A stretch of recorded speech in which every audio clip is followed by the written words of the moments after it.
It seems like almost every day I find myself asking, what is that person doing and where did they come from that they learned to act like that? And normally there's an answer, but I was able to track down 10 people who don't actually have a past or that we don't know where they came from. In this week's Top 10, Most Mysterious People in History.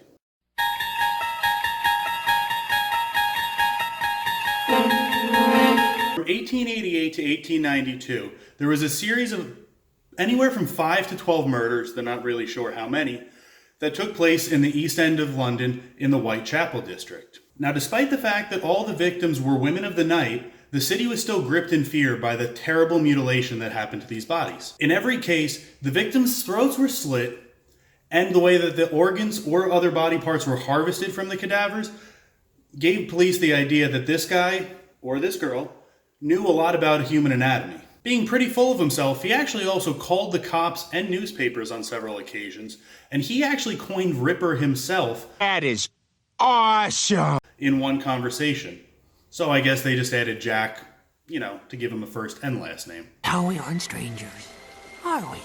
During one such publicity stunt, he actually mailed half a kidney to the police, I guess just to flaunt that he could do it. We may not be secure as we think we are. Jack the Ripper's most heinous murder, though, was actually 2 murders back to back, where when the police actually got there, they followed a trail of blood to a doorway where the phrase, "The Jews are not the men to be blamed for nothing," don't know what it means, I'm just reporting the facts, was written in chalk on the wall. It's just weird. Apparently, the police chief thought that they were doing too good a job at not catching Jack the Ripper and wanted to continue this streak because that he actually ordered immediately that it be rubbed out so that no one else could read it. I don't like it. I don't like it. Now, there's many suspects as to who Jack the Ripper actually was, but obviously we don't know. Most people say, though, that he either died, he just got bored, or he was actually hung or executed for something else that he did because, something's always going to trip you up in the end. In 1863, Nova Scotia, an 8-year-old boy was walking down the beach when he actually stumbled upon a mid-20-year-old man who was gravely injured and bleeding. The man in question was half-conscious and he was mumbling in an unknown language.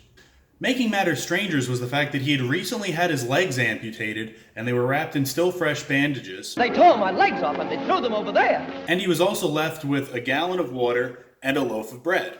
Water sucks. Gatorade is better. Now, considering the fact that he was just left bleeding on the beach, both the amputation and the bandage wrapping were done by someone who was very skilled, and they took great care in doing it.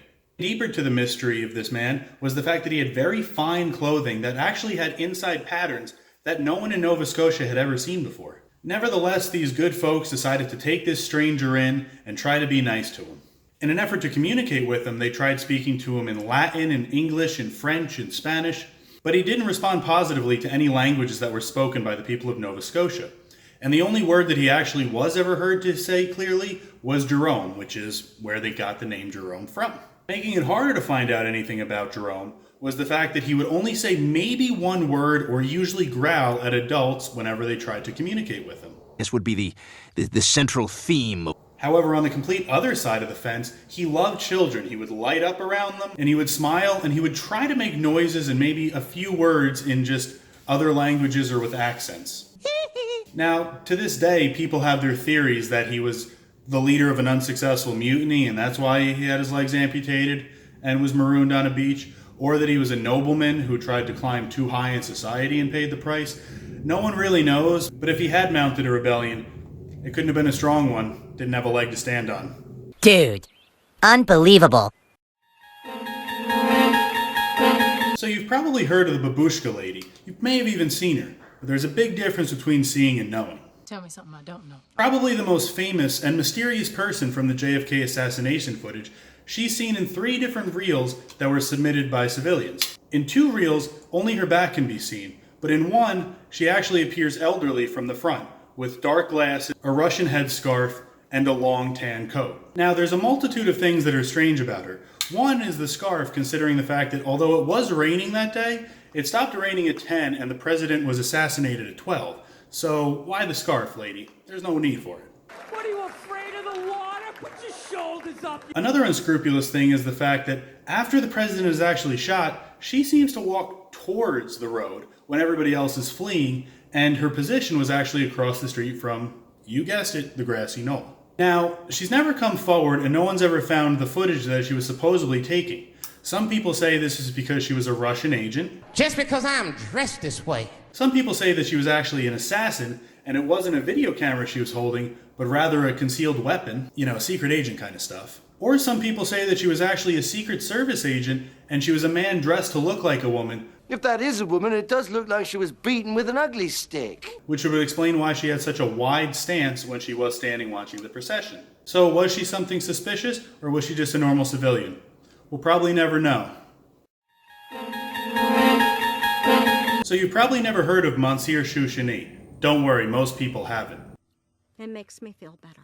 All that's known about him is really that pre-World War II, he studied in the yeshivas of Eastern Europe, and after World War II, he set up shop to teach in Paris, teaching both Elie Wiesel and Emmanuel Levinas, who are two big names in the world of theological thought. Now, despite both of these men being tutored by him, they were never actually able to learn much about him or his personal life. Easy, freak.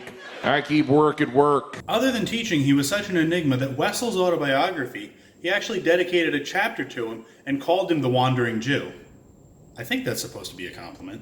He's Jewish. Don't use the word Jew. But in the chapter, Wiesel describes how he would just pop up here, set up shop for a couple days, and then mysteriously, as he arrived, he would disappear again.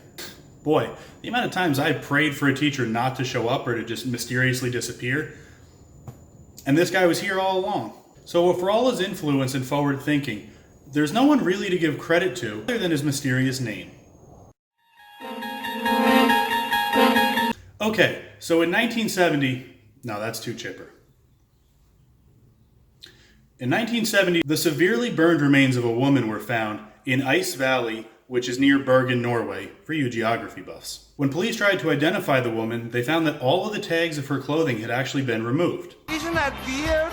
Yes. Making things even stranger was the fact that police were able to track down 2 suitcases at the Bergen train station, which they had some strange contents in. Namely, they had a lot of fake passports, disguises, and cryptic notes that seemed to be written so that no one else could understand them. This doesn't make any sense. Further going down the rabbit hole, police were able to learn the fact that this woman had stayed in several different hotels all around the country in a very short time. This isn't the real Caesar's Palace, is it? Several people remembered meeting this woman based on the sketches of her, but they didn't know her native tongue because she spoke a lot of different languages, and all they could really say was the fact that she was a female and she was somewhere between 30 and 40. But every other description seemed to have different eye color, hair color, you name it. Making matters worse of the charred remains and the mystery was the fact that she was found with a full stomach of undigested sleeping pills, and she was actually wearing an evening gown, and seemingly had no preparation for the conditions that Ice Valley had at night. Now, the trail had gone cold for nearly 40 years, but due to recent technology developments, they've actually been able to test her teeth and found out that 1, she was more towards 40 years old, and 2 was that she definitely came from the Hamburg region of Germany. The burger! So it's still a cold case, but they're getting a little warmer, and they need your help to try and crack this almost 50-year-old mystery. So very few things in American history have been as high risk and high secrecy as the Manhattan Project, which is when we built the atomic bomb. It was literally high stakes and a matter of life or death, so it was no wonder that Germany and the KGB tried to infiltrate the Manhattan Project with secret agents of their own. It didn't work out well for 3 KGB agents and the Rosenbergs, who were all found out pretty quickly and executed. You 3, follow me. So we're feeling pretty good about ourselves, right? Until the 1990s, when a retired KGB official released his memoirs claiming that there was a 4th KGB operative that was implanted in the Manhattan Project that we never knew about. Codenamed Perseus, he was supposedly a high-ranking scientist in the Manhattan Project. I'd have to lose 60 IQ points to be classified as smart. And was actually in position for 3 years from 1943 until 1946. In addition to the memoir, the KGB declassified a slew of documents about this operation. However, the FBI quickly said that Perseus was nothing more than a calculated misinformation tactic and that they had known about all operatives. They just decided not to act on a couple of them. This is all just a huge misunderstanding. In response to the FBI's declaration, the KGB decided to reclassify all the documents they had just released. So who was Perseus? Did he really exist? Did we know about him the whole time? Did he just slip through the cracks? Or was he nothing more than that famous old Russian? Misdirection. Did I just blow your mind? The Count Saint Germain, if you've never heard of him, is a pretty interesting dude, to say the least. Born in 1690, so the most trusted genealogy of his says that he was born to a Transylvanian prince. Not that one, though. Sorry for all the wrong I've done. While his origins are up for debate, it is unanimously known that he was actually very well accomplished in the field of alchemy, with his primary focus being on creating the sacred Philosopher's Stone, or the Sorcerer's Stone. Where are my Harry Potter fans at? That was bloody brilliant. Excelling at many things like arts and science, Saint Germain was also known to be fluent in at least 7 languages, and also getting by pretty well with at least 3. Girls don't count Klingon. However, the thing that makes him the most interesting is his legendary immortality. The legend started in 1760 when the Countess von Gregory learned that he was in Paris and wanted to meet him because in Venice, Italy, she had known a Saint Germain around 1710. When the two met, the Countess von Gregory was shocked and was almost positive that she had been friends with his father, because the man standing before her apparently had not aged a day from the man that she knew almost 50 years ago. When she asked him if it had been his father, he actually replied to her quite bluntly, "I'm very old too, I just haven't aged as much." While many might just dismiss his legend as hoax, in 1821, a female member of the French court recalled having a conversation with him in which he predicted Bastille's Day, and then again meeting him almost 30 years later, saying that he still seemed to be in his mid-40s and had not aged a day. I hate him so much. At that point, he actually would have been over 120 years old. We actually sat down and did the math. And appeared to be 45. So what do you say? Did the Count Saint Germain finally crack the code to immortality and keep the secret to himself? From 1968 to 1969, the Zodiac Killer attacked 7 people in Northern California. That's too much, man. While he had gone undetected for some time, after shooting 2 people in a car, he actually called the Vallejo Police Department to report the crime and then gave them details that only the shooter would know. He also ended the call by saying, "I also killed those kids last year." While still at large, he also attacked a couple who was having a picnic in a campground. Walking up to them with a bag over his head, You're just coming off stupid. brandishing a gun, he then tied them up and repeatedly stabbed them. Only one of them survived. Next, he got into a taxi cab. You talking to me?